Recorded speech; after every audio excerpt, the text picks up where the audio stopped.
Kesh. Merci beaucoup. Bonjour et bonne journée à vous. Comme d'habitude, où et quand vous écoutez cette série de chercheurs de connaissances de l'Institut du vaisseau spatial de la Fondation Kesh. Oui, nous sommes de retour.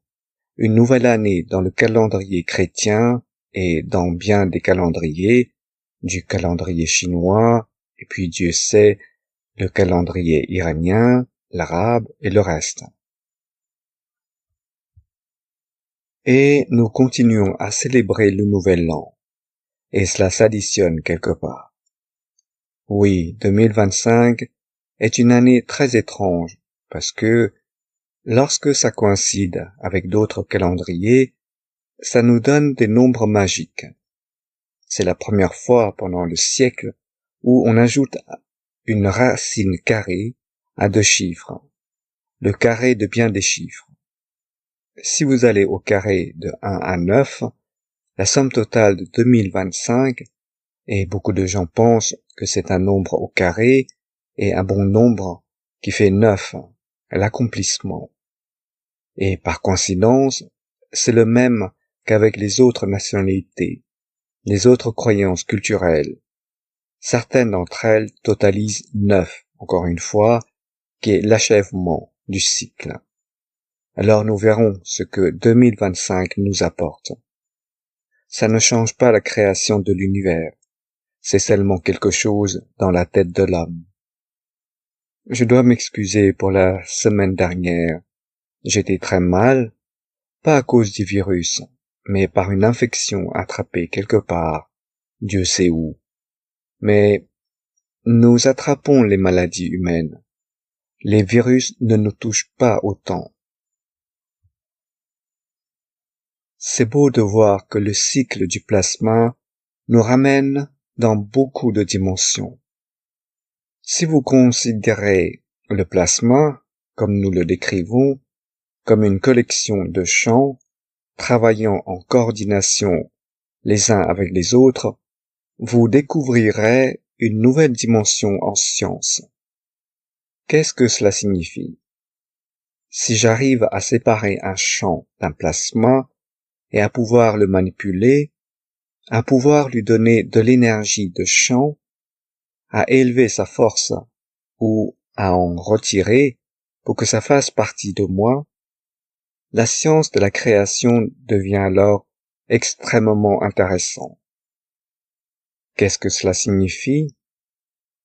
Si nous pouvons séparer un brin de champ magnétique, une de ces lignes, toute seule, qui vient à nous ou qui s'éloigne de nous, ou de pouvoir en ajouter, ou lui donner de la force, ou lui en retirer, de façon à ce que nous contrôlons ce que nous prenons de cette ligne.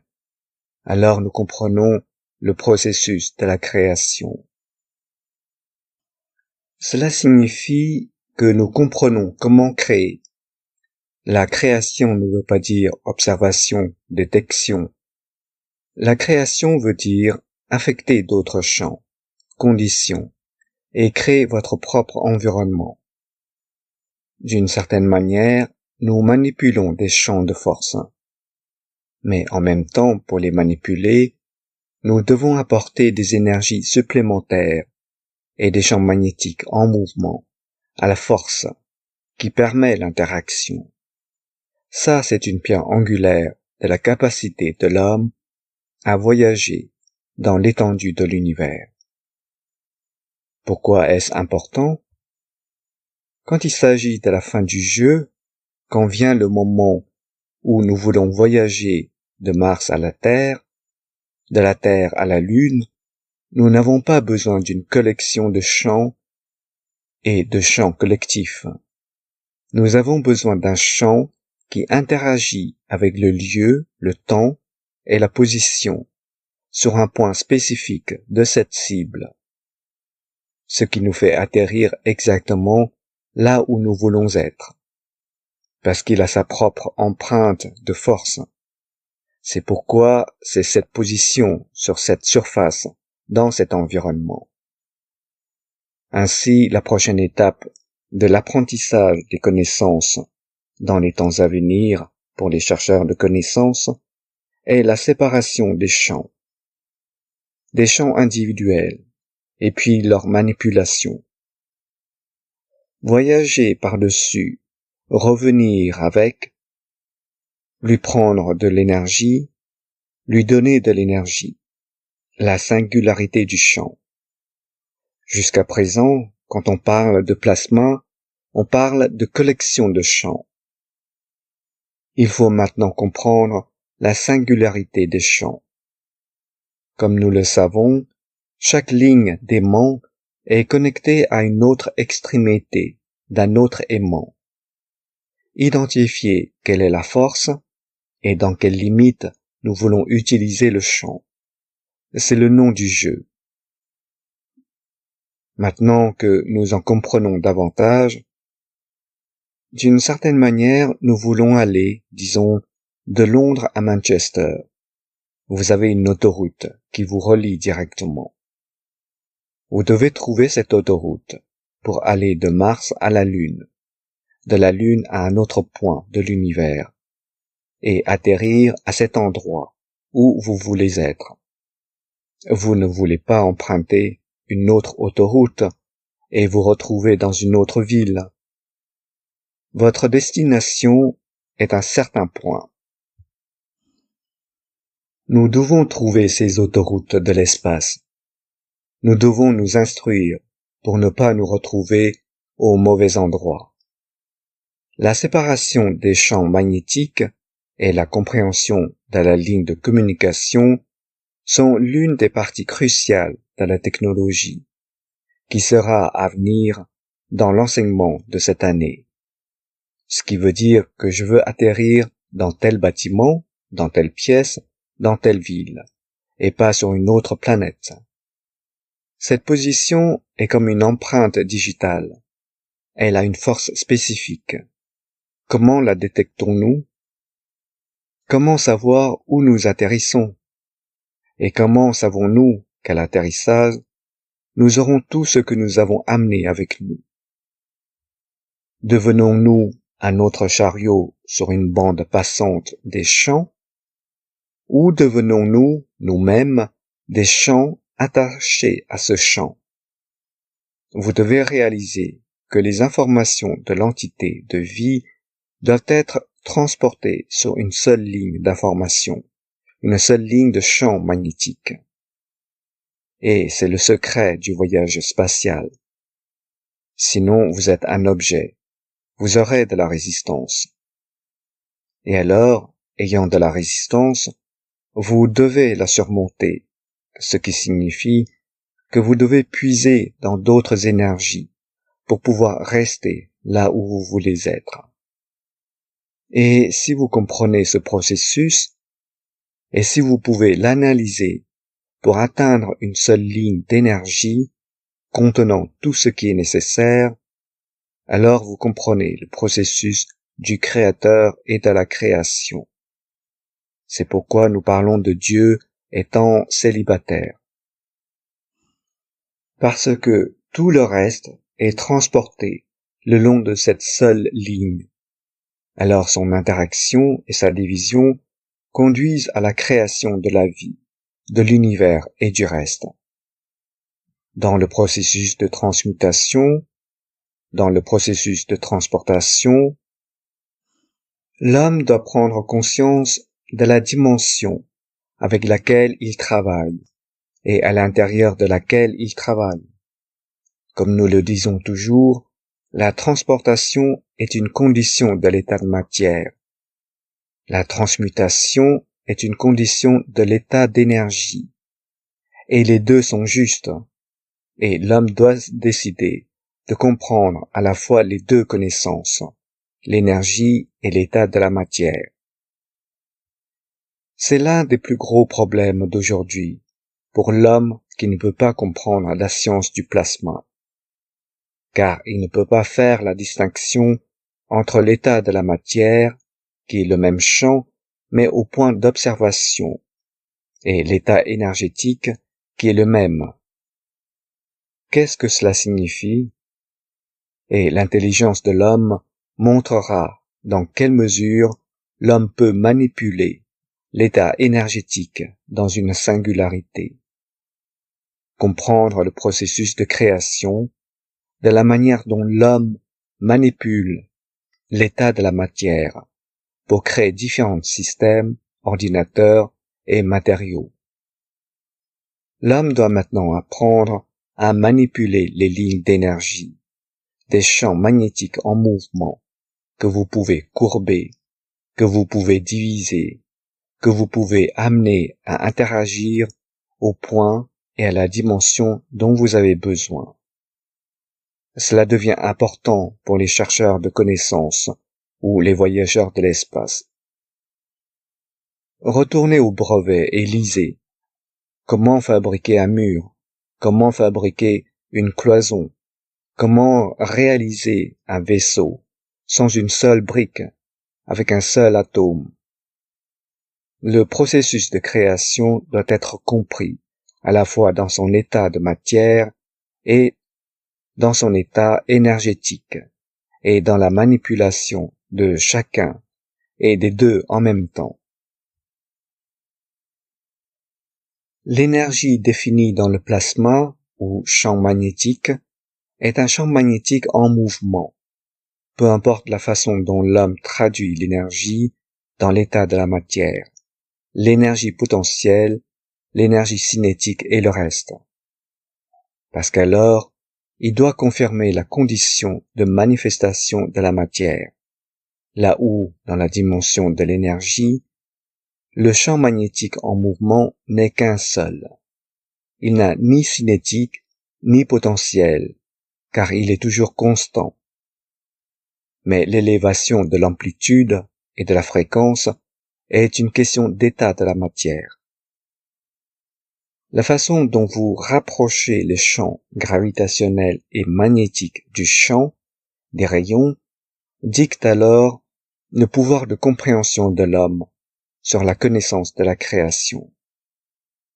Là où, dans l'état de la matière, vous comprenez par rapport à la position. L'état énergétique, c'est par rapport à la force. Quand on fait des tests en laboratoire, quand on est dans un plasma, comme nous l'avons expliqué précédemment, on ne voit pas d'onde. C'est toujours constant. C'est zéro. C'est le DC. Entre parenthèses, courant continu. Dès que nous allons suffisamment loin, nous devons interagir avec d'autres champs pour tenter de confirmer l'interaction. Nous voyons des ondes. Confirmation de l'interaction. Confirmation de l'existence. Dans le processus de connaissance, en acquérant la connaissance, alors vous comprenez que, dans ce courant continu, à l'intérieur du plasma, se trouve un spectre d'énergie. Il n'y en a pas qu'une seule, et selon laquelle interagit à la limite du champ, avec un autre champ, qui crée une onde, dicte ce qu'on appelle la salinité, l'inertie, la confirmation. Tout cela a une même signification. Ensuite, une fois que vous aurez compris cela, l'homme sera capable de manipuler l'espace-temps comme un champ et une énergie, et non comme une condition de l'état de matière liée à ce que nous appelons la longueur d'onde. L'inertie est le signe de l'interaction des champs à une force de champ spécifique donnée. Une fois que vous aurez compris cela, vous comprendrez comment le courant électrique est créé, comment se font ce que nous appelons les transferts d'énergie. Et cela fait actuellement défaut dans le vocabulaire des connaissances de l'homme. Lorsque vous donnez de l'énergie à l'inertie du champ, vous créez de l'électricité. C'est ce que Tesla a compris. Et le monde de la création et de la science en est jusqu'à présent déconcerté. Il ne comprenait pas plus que ça. Vous donnez de l'inertie, vous créez de l'or à partir du champ de plasma. Mais en même temps, l'énergie, le champ magnétique en mouvement, a sa propre inertie, qui crée ce que vous appelez le flux de courant. Et cela n'a jamais été expliqué et défini dans le monde scientifique d'aujourd'hui. Et peut-être comme une avancée majeure dans le monde de la science, l'humanité aura pour la première fois l'opportunité de comprendre et de pouvoir convertir entre l'une et l'autre l'inertie de la matière et l'inertie de l'énergie. Ces scientifiques qui deviendront sages pour comprendre cela se lanceront dans de nouvelles sciences et technologies de la création, bien au-delà de la compréhension de l'homme actuel. Chaque manifestation a besoin de son inertie. Chaque manifestation a besoin de sa salinité, ce qui signifie l'interaction entre deux forces de champ, deux forces de base différentes. Une fois que vous avez compris cela, vous avez pénétré dans la connaissance de la création, de la transportation, de la transmutation et de la manière d'atteindre le but ultime, le centre de l'univers. Une fois que vous analysez pour comprendre la création du Créateur, cela dépend de cela. Même la lumière a besoin d'inertie pour se manifester. Dans le corps de l'homme, nous appelons cela la salinité. La confirmation de l'un dissout l'autre. Dans le corps de l'homme, on regarde toujours le mauvais côté du processus de la création. Nous l'appelons alcalin et acidité. Là où l'acidité crée la confirmation de la collection en les rassemblant, et ce que nous appelons la salinité apporte la séparation dans les conditions de champ, de la détermination de leur propre position. C'est pourquoi on dit que si votre corps est plus alcalin, vous ne pouvez pas avoir de cancer, ce qui signifie que les cellules ne peuvent pas se rassembler. C'est la même chose avec l'énergie des champs de l'univers. L'inertie, ensemble de l'interaction des champs, dicte la force des champs et la position des champs. Et pour le monde scientifique, cela n'a jamais été compris. Et si vous comprenez cela, alors vous comprenez pourquoi vous avez des couleurs différentes dans l'inertie des matériaux, des lumières que nous observons. L'homme n'a pas compris que la gamme de couleurs, le spectre de couleurs du plasma ou de la lumière dépendent de l'inertie, de la force de champ magnétique, de la transportation d'énergie et de rien d'autre. Les couleurs sont créées en raison de la salinité, ce que vous appelez le corps physique de l'homme ou l'inertie de la force du champ magnétique lui-même. Vous comprenez alors comment le spectre des couleurs se joue dans la dimension de l'état de matière et comment elles ont tant d'effets différents sur le corps de l'homme. Comme nous l'avons dit dans les enseignements précédents, comment les outils du carbone nous donneront différentes couleurs qui sont ajoutées à la nourriture d'aujourd'hui. Retournez en arrière et comprenez pourquoi. Ce carbone a une force de champ d'inertie donnée qui lui permet de se manifester à cette force. Si l'homme comprend cela et le traduit en inertie et pas seulement en spectre de couleurs, alors l'homme a réussi à comprendre comment séparer les champs de l'univers et dans quel champ voyager dans une direction, une dimension et une position, tout comme l'univers est un spectre coloré des inerties que l'homme n'a pas compris.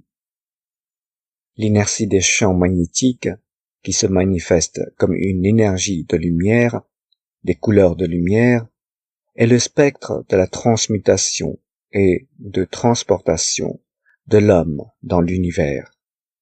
Là où, dans un état de matière, vous le comptez à la vitesse de la lumière, en kilomètres par heure, et Dieu sait combien de tonnes. La connaissance de l'inertie dans la dimension de l'énergie, des champs magnétiques en mouvement, est le secret de la connaissance de l'homme dans la compréhension de la totalité du monde de la création. Et pourquoi et comment on peut transmuter à un point donné spécifique, à travers la gamme de couleurs de l'inertie, l'empreinte digitale du temps, du lieu et de la position. Beaucoup d'entre vous ne comprennent pas. Il vous est difficile de saisir ce concept. Mais pour les scientifiques qui comprennent l'inertie de l'énergie des champs magnétiques, ils découvriront des avancées décisives et massives en 2025 dans le transfert de l'énergie, de la nourriture, de l'homme et de tout le reste, et ouvriront l'étendue de l'univers vers le monde de la création. Il existe une technique pour créer cette inertie. Il existe une technique pour séparer cette inertie. Et il existe une technique qui permettra à l'homme de comprendre ce que vous appelez le rayonnement énergétique du champ magnétique. Dans les temps à venir, nous ouvrirons cette porte de la connaissance. Inertie de la lumière, inertie du champ magnétique en mouvement, inertie de l'énergie. Là où l'homme n'est habitué qu'à l'inertie d'une planète dans l'état de matière. Comprendre ce processus, comprendre la séparation du champ d'inertie, champ magnétique en mouvement, est le secret d'une livraison précise de toute matière ou énergie n'importe où dans l'univers. Mais une fois que vous allez de ce côté-là, une fois que vous aurez compris l'énergie de la lumière, l'homme devra maintenant comprendre comment convertir l'énergie de la matière en énergie de lumière. Cette inertie est le point clé pour comprendre le processus de création. C'est ainsi que l'âme du Créateur parcourt l'univers et l'unicos. Et cette connaissance est désormais entre les mains de l'homme. Vous créerez de la lumière dans le ciel, et la couleur de cette lumière, non pas en fonction de l'observation de la vue de l'homme, mais de l'observation de la force de champ d'inertie, de l'énergie, de l'homme, qui dictera ce à quoi vous faites face. Est-ce la vie? Est-ce un ensemble de champs, leur position, leur force, leur intention, leur émotion?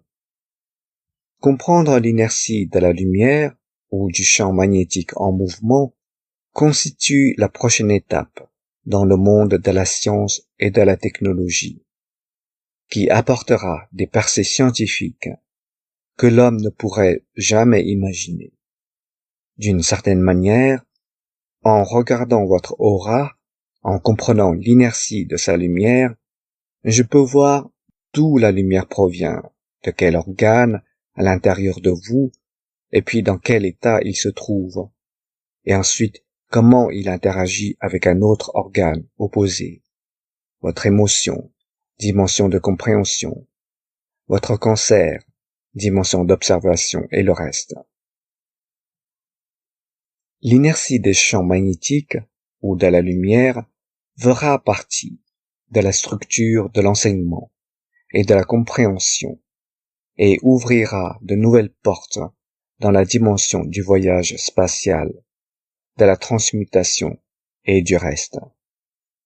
Nous commençons à expliquer cela par la manifestation et la confirmation.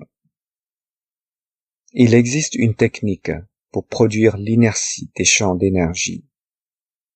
Nous y sommes déjà parvenus dans les laboratoires de la Fondation Keshe, et nous dictons comment cela se fait, comment les champs que nous appelons des radiations sont créés à partir de l'état de la matière, sans impliquer aucune autre condition. Et une fois que vous l'avez compris, alors vous apprenez, vous découvrez en quelque sorte, séquentiellement, quel champ, quelle radiation vous pouvez transférer votre corps physique dans la direction de l'inertie du champ pour pouvoir transmuter dans l'étendue de l'univers. Là où dans l'état de matière, vous recevez une résistance. Et alors, dans cette position, vous avez une limitation. Là où dans la transmutation vers l'inertie des champs magnétiques, l'homme n'a aucune limitation de vitesse, de temps, d'espace et de voyage. Ainsi, dans les mois à venir, nous commencerons à comprendre de plus en plus l'inertie des champs magnétiques et non l'inertie d'un état de matière, même si les deux sont intriqués et fonctionnent à l'intérieur. Mais c'est la connaissance de l'homme qui la sépare. Si je veux travailler avec l'inertie de l'état de matière, du point d'observation, ou avec l'inertie énergétique, du point d'interaction des champs de l'univers. Une fois que les chercheurs de connaissances deviennent conscients de cette connaissance, de l'inertie des champs magnétiques, de l'inertie de la lumière, alors vous comprenez les erreurs selon lesquelles la lumière ne peut jamais se courber. La lumière se courbe, le champ magnétique se courbe, ainsi vous pouvez créer leur inertie. Tout champ magnétique, toute lumière, à n'importe quelle fréquence du point d'observation humain, est possible de se courber. L'homme ne peut pas les courber, et cela s'accompagne de tant d'erreurs que nous avons entendues de la part des scientifiques, de Dieu sait pourquoi la lumière ne se courbe pas, et à certains endroits, elle se courbe.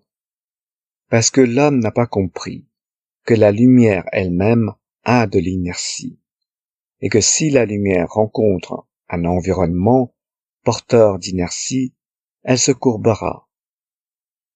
Et c'est ainsi que l'univers est créé, et il se courbe pour prendre une forme sphérique plate, ou quelle que soit la forme que vous souhaitez. Parce que l'inertie à un point que nous appelons de déformation a été atteinte. C'est ainsi que le carbone 60 crée la physicalité au point d'inertie de l'énergie et non de la matière.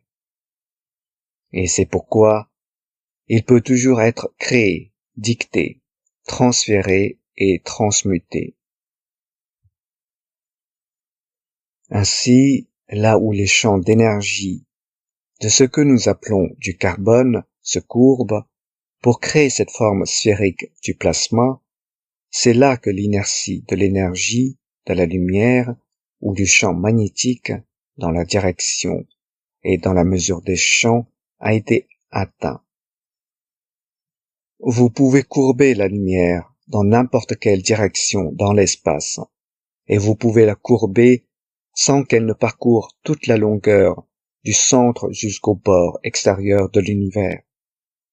Elle a été courbée, et elle se courbera de tant de fois, car à différents points, différentes forces de champ, de l'inertie du champ magnétique, qui interagissent avec elle, ce qui dicte comment l'attirer et comment la rejeter et comment la détourner et comment la courber.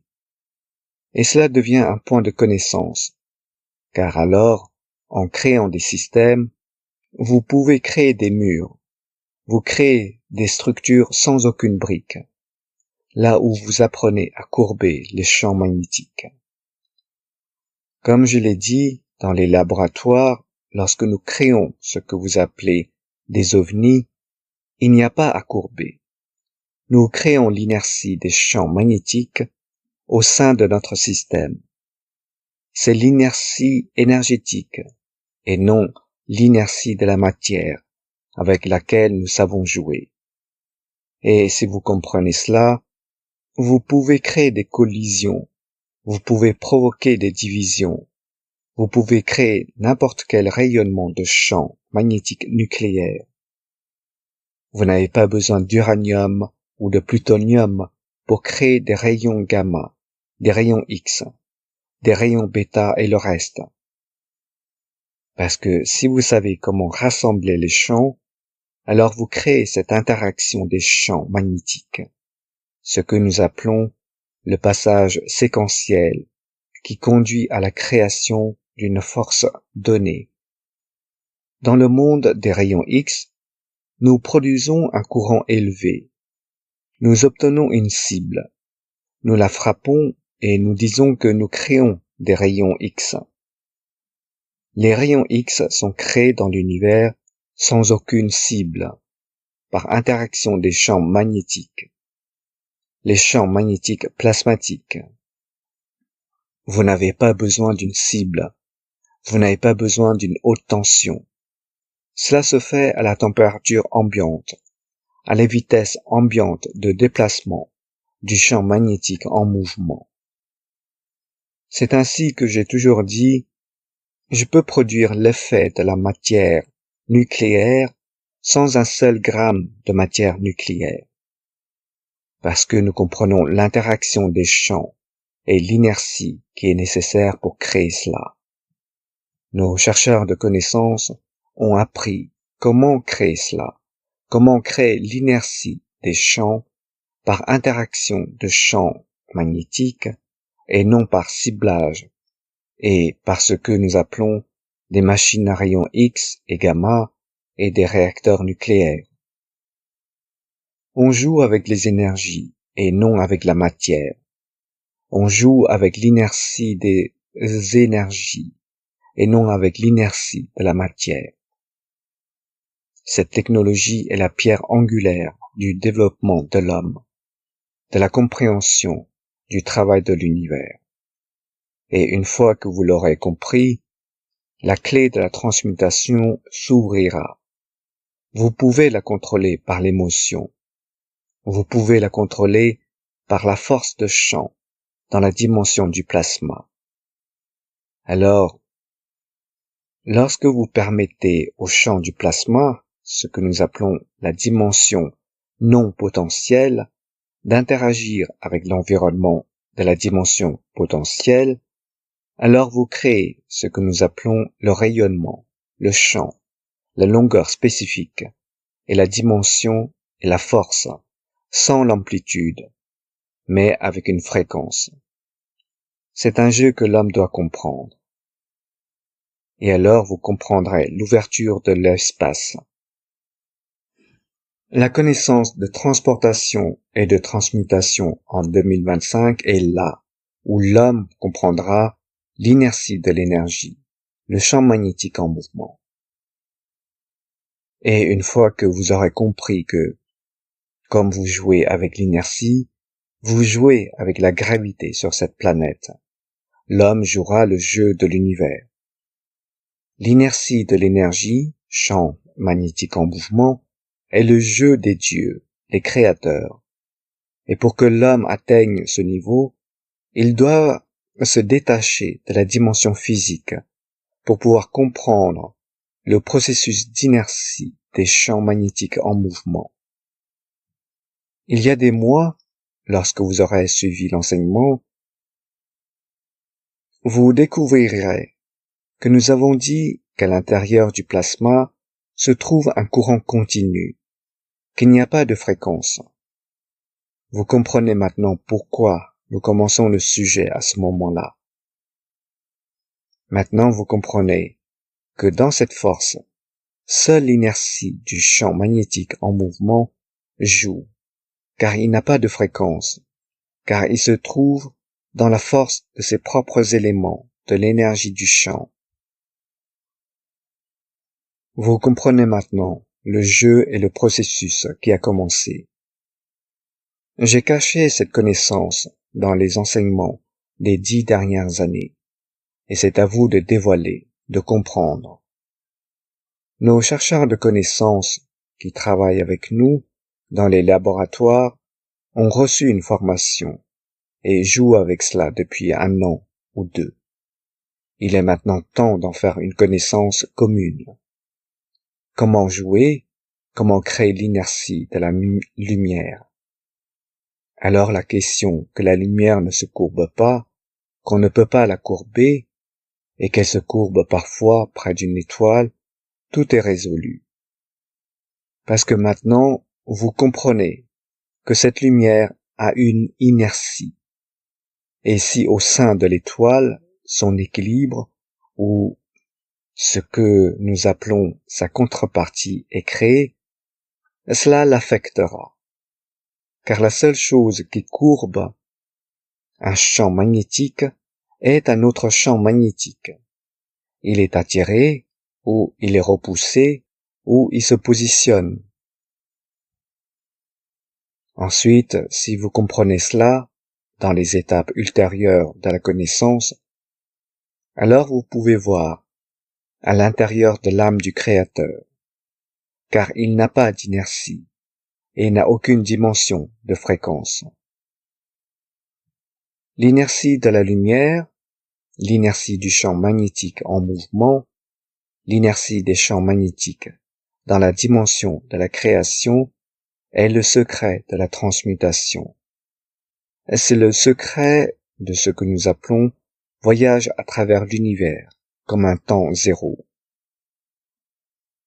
L'inertie des champs magnétiques, une fois comprise, ouvre une nouvelle dimension au monde de ce que nous appelons la connaissance humaine de la création. Et cela changera beaucoup de choses. L'homme ne touchera jamais à une matière nucléaire. L'homme ne développera jamais d'armes nucléaires. Car une fois qu'on a compris, on peut changer la dimension des champs de rayonnement. Et de manière très cachée, c'est ce que nous avons fait à Fukushima. C'est ce que nous faisons en absorbant les radiations. Nous ne créons pas de gravité pour absorber et retenir la matière. Nous créons l'inertie des champs de rayonnement. C'est un principe différent, c'est une compréhension différente, c'est une connaissance tout à fait différente. J'espère vous avoir ouvert les yeux sur une nouvelle science de la création. Inertie de l'énergie, inertie des champs, inertie de la lumière. Et puis, une fois que vous avez compris cela, vous serez déjà familier avec cela, une nouvelle manipulation de transportation. Comment accéder aux ondes à grande vitesse, aux champs magnétiques. Parcourir l'univers devient un jeu d'enfant. Et puis, la façon dont vous interagissez avec vous amènera à la manifestation de l'état de la matière à tout moment et en tout lieu dans l'univers. Vous comprenez alors pourquoi votre âme parcourt l'univers jusqu'à une position donnée, et cette position crée l'inertie des champs de votre âme, ce qui conduit à la création de ce que nous appelons une étoile, un champ magnétique en mouvement dans la collection par rapport à son environnement. Ainsi, votre âme, la création de votre âme de l'homme, est cette inertie des champs qui a ce que nous appelons une salinité donnée dans l'état de la matière pour qu'elle se manifeste et conduise à la création du nouveau temps, du nouveau lieu, de la position et de l'entité dans l'univers. Vous devenez cette inertie de lumière du plasma. Et puis, selon sa force et la position, vous comprenez même pourquoi vous voyagez. Votre âme fait un voyage jusqu'à ce point de l'univers. C'est là que sa salinité permet la création de la vie, la manifestation de la physicalité. Donc, d'une certaine manière, votre âme est une force de champ d'inertie dans la dimension des champs magnétiques. Maintenant, vous comprenez le but de votre âme, et rien d'autre que la collection de forces de champ et des champs d'inertie donnés des champs magnétiques de la dimension de ce que vous avez créé dans la structure physique de l'homme. Et puis vous comprenez comment élever votre âme. Vous comprenez alors comment atteindre une nouvelle position dans le royaume de la création. C'est le secret de la vie, comprendre l'inertie de la lumière. La lumière étant l'essence du Créateur, sans dimension physique, mais de l'énergie et de la transportation. Alors, si vous comprenez cela, vous comprenez comment l'hydrogène devient du carbone, puis devient du carbone 14, devient du carbone 16, et puis devient du carbone 60, ou une combinaison des éléments de 60, pour créer l'univers, qui lui-même est l'inertie, interagissant avec l'inertie de la lumière elle-même, qui conduit à une dimension insaisissable de confinement, ce que nous appelons le carbone 60. Mais dans l'état de matière, vous avez besoin de l'inertie de la matière pour confirmer la tangibilité et la physicalité et la confirmation de l'existence. C'est la connaissance de la création et le secret pourquoi le changement se produira en 2025.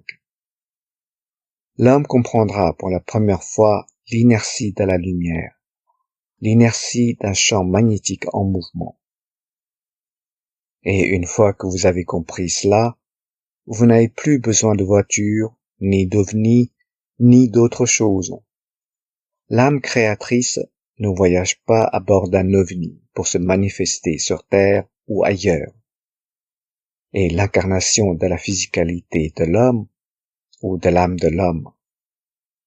Vous comprenez maintenant le secret de la création, l'inertie de la lumière, l'inertie des champs magnétiques en mouvement, là où il n'y a pas de fréquence, mais une cohérence et un voyage à temps zéro, un positionnement à temps zéro, car chaque point est un temps zéro en soi. Vous comprenez maintenant comment chaque champ magnétique peut se courber, tourner, peut faire tout ce dont vous avez besoin, car vous n'avez jamais compris que la lumière avait sa propre inertie. Et c'est le secret de la connaissance dont l'homme a besoin pour apprendre quelle inertie correspond à quelle inertie sur Terre, à une force donnée pour devenir de l'or et une autre inertie donnée avec une force pour devenir du fer et une autre inertie donnée dans la direction non tangible des attachements pour devenir des gaz. L'homme doit maintenant apprendre l'inertie des champs magnétiques. Ensuite, en le contrôlant, il peut créer le gaz, la matière, l'eau et tout le reste dans l'univers.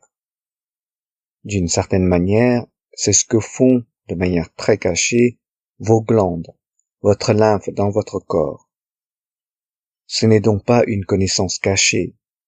Vous n'avez jamais compris comment transformer les champs magnétiques en énergie, en lumière, et puis en inertie de matière. J'espère vous avoir ouvert les yeux sur la dimension de ce que j'appelle de la création et du créateur, et comment ce que vous appelez le carbone 60 et que la lumière ne se courbe pas, là où tout est possible de courber. Si vous pouvez créer son inertie, même son champ magnétique. On part faire une petite pause et nous revenons. Et j'espère que vous avez ouvert les yeux sur de nouvelles connaissances, l'inertie de la lumière, l'inertie de l'énergie, et comment la créer. Et comment, en la créant, comprendre pour la manipuler, et d'une certaine manière, par son interaction, créer de nouvelles dimensions, de nouveaux matériaux, et tout ce que l'homme pourrait désirer dans l'univers, comme cela se fait à chaque seconde, de millions de façons, dans chaque cellule de votre corps. et ce que l'homme n'a jamais compris, par exemple, dans votre lymphe, dans votre cuisine ou dans votre corps. Vous mangez de la viande, vous mangez des légumes, tout cela est converti en vitamine C, est converti en cuivre et tout le reste. C'est ainsi que fonctionne votre corps. Votre lymphe est dans cette position de conversion du temps et du lieu zéro, de conversion d'énergie, et puis de manifestation dans un champ plasmatique de la matière. Alors vous appelez cela du cuivre, du sang et du fer dans votre corps. Ainsi, ce que nous voyons dans le macro, nous le voyons dans le micro. Ce que nous voyons dans la création de la conversion des champs en plasma, d'état de matière de votre corps. C'est l'essence de la création de l'univers, là où l'inertie est créée à travers la lumière. L'inertie de la lumière par elle-même, par interaction de sa propre dimension, conduit à la création de l'univers. Alors vous pouvez être un carbone 12, 14, 16 et 60 et le reste, et vous ajuster à n'importe quelle dimension et position dans l'univers. Nous faisons une pause et nous revenons, et j'aimerais que vous réfléchissiez à cela dans les temps à venir, et alors vous découvrirez peut-être le secret de la création, l'inertie des champs magnétiques que l'homme n'a jamais comprise.